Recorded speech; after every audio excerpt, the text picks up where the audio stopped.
தன்னோட கையில் வச்சு கொண்டு போய் இங்கே கொடுத்தாரு. அவர் கையால் தான் பிராண பிரதிஷ்டை செய்யப்பட்டு சங்காபிஷேகம் கலசாபிஷேகம் எல்லாமே செஞ்சு வந்து வச்சது. அதை எல்லாமே நான் கண் கூட உள்ளேருந்து பார்க்குறேன்.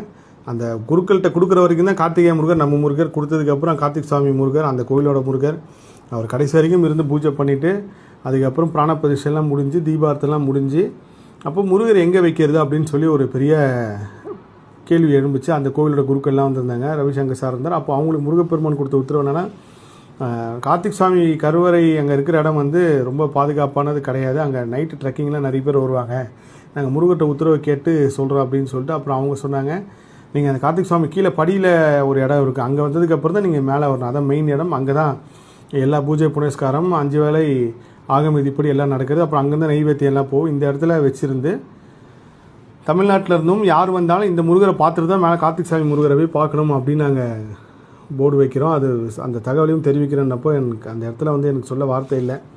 என் கலைஞன் இன்னும் அந்த குருக்களோடு எடுத்த ஃபோட்டோவும் நான் பதிவு பண்ணியிருந்தேன். ரவிசங்கர் சாரும் முருகர் இப்படிலாம் எப்படி அற்புதம் திருவிளையாடல் பண்ணுறாரு பாருங்கள் அப்படின்னாரு.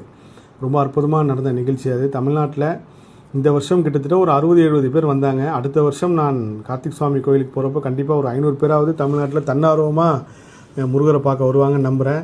அது மட்டும் இல்லாமல் இப்போது நான் முந்தைய காணொலியில் சொன்ன மாதிரி புதிதாக அமைந்துள்ள அரசு நான் வைக்கிற கோரிக்கை வந்து இதுவாக தான் இருக்கும். இமயமலை சார்ந்த கார்த்திக் சுவாமி முருகரை பற்றி 6 படையிலையும் ஒரு தகவல் பலகையும் ஒரு கல்வெட்டோ இல்லை அது சம்மந்தமான ஒரு விளக்கமோ ஒரு படமோ ஏதோ ஒரு பதிவு செய்யணும். அதே போல் எல்லா கோவில்களையுமே வந்து பாரபட்சம் இல்லாமல் பாமரனாக இருக்கட்டும் பணக்காரன் எல்லாருமே சமமான ஒரு தரிசனம் பார்க்கணுன்ற ஒரு தாழ்மை வேண்டுகோளை வைக்கிறேன். கண்டிப்பாக அவங்களும் செய்வாங்க. ஏன்னா இறைவன் தான் அவங்கள தேர்ந்தெடுத்திருக்காருன்றப்போ அது கண்டிப்பாக நடத்துவார் முருகப்பெருமானே.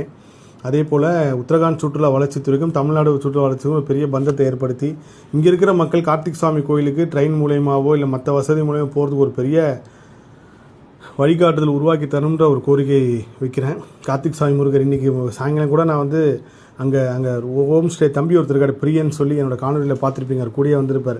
எப்படி இருக்கார் கார்த்திக் சுவாமி முருகன், இப்போ தான் பூஜை நடந்து முடிஞ்சு நெய்வேத்தியம் நடந்து முடிஞ்சுன்னாரு.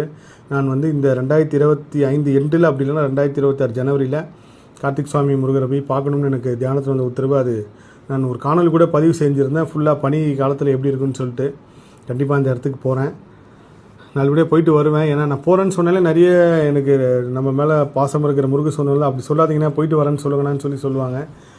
இந்த பயணம் வந்து முழுக்க அற்புதம் தான். நான் சுருக்கமாக தான் சொல்லியிருக்கேன். ஏன்னா ரொம்ப பெரிய காணொலியாக நான் பதிவு செய்த நேர்காணலில் சொன்னால் அது நல்லாயிருக்கும். ஏன்னா அவங்க கரெக்டாக அதை எடிட் பண்ணி பார்ட்டாக போடுறப்போ அது விரைவில் வரும். அப்புறம் ஐபிசி பக்திக்கு ஒரு பெரிய நன்றி. அவங்க வந்து இந்த அழைப்பை ஏற்று வந்தாங்க. அது யார் முருகர் தேர்ந்தெடுக்கிறாரோ அவங்க மூலியம் எல்லா விஷயம் நடத்துகிறான்ற ஒரு பெரிய அதிசயம். காவியா இந்த நேர்காணல் எடுக்கிற அந்த அம்மா வந்திருந்தாங்க. அவங்களுக்கு வந்து அந்த இடம் அந்த வழிபாடு எல்லாமே ரொம்ப புதுசாக இருந்தது. இது வரைக்கும் நான் வந்து நேர்காணல் மட்டுமே சொன்னேன், அவங்க நேராக பார்த்தாங்க. கார்த்திக் சுவாமி தொடுறப்போ அந்த கிடைக்கிற உணர்வு வந்து நேராக நீங்கள் வந்து தொடும்போது தான் அது அந்த உணர்வு தெரியும். ஸோ நல்லபடியாக இமயமலையில் கார்த்திக் சுவாமி கோயிலில் நம்ம கார்த்திகேய முருகரை பிரதிஷ்டை பண்ணியாச்சு. இந்த பயணத்துலேருந்து ஒரே ஒருத்தரை மட்டும் நான் வந்து முருகர்கிட்ட உத்தரவு கேட்டு கூப்பிட்டு போனால் அவர் தெய்வ குழந்தையோட அப்பா மருதவனன்னு சொல்லி தெய்வ குழந்தையோட அப்பா அவர் தான் செலவு பண்ணி வந்தார். நான் சொன்னேன், ஐயா நான் வந்து உங்களை கூப்பிட்டு போல யாரோட தலையெழுத்து மாற்ற விட நீங்கள் முருகர்கிட்ட உத்தரவு கேளுங்க, எழுதி போடுங்க, ஆமுன்னு வந்துச்சுன்னா கிளம்பி வாங்க, நான் கண்டிப்பாக உங்களுக்கு உண்டான நாங்கள் வழிகாட்டுதல் செய்கிறேன்னு சொல்லி அவர் மட்டும் வந்திருந்தார்.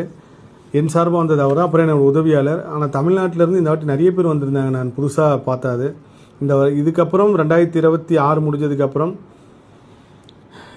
2027 இன்னும் 2028 காலத்தில் வந்து 500-1000 பேராகி முருகப்பெருமானை பார்க்க வருவாங்கன்ற நான் நம்புகிறேன்.